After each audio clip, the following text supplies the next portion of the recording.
Hi there. Thank you for ordering the Swing Blaster. When you remove it from the clamshell package, this is what you're going to see. You've got the buckle with a loop and the unit going through it. You've got a magnet on this side, of course. Follow the instructions, please. I wrote them and hopefully they're clear enough. But I just want to show you how to quickly put it on your bat. So here's the unit out of the package.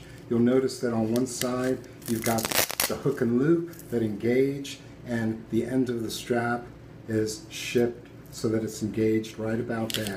You can open that up and just leave it like that.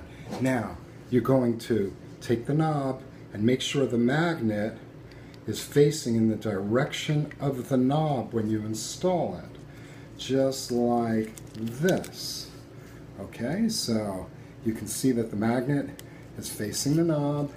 We're going to slip this up toward the thick part of the barrel, and we'll stop at some point and we're going to pull this loop through nice and tight, real firmly.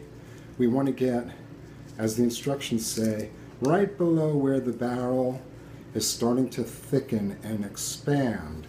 And here's the unit just sort of sitting right here. Let's move it so that it's kind of right in the middle of the buckle, nice and balanced, just like that.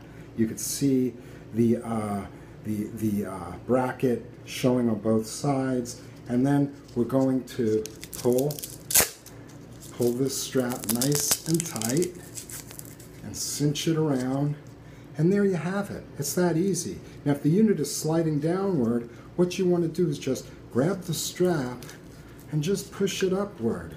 Just wrap your hand around it and give the bat a little twisting motion as I'm pulling downward, and we're pushing the unit up on the bat. And this is the way it should look. Always remember, the unit should face in the opposite direction that the ball is traveling in toward the bat. And then you'll be able to detect your bat speed. Follow the instructions, but that's how it should look. Notice that there is a pad under the bracket. This is a darker pad. It can either be darker or lighter colored. They're both the same, and that's a self-adhesive pad that won't come off. And there you go. Use it, increase your bat speed, and improve your hitting.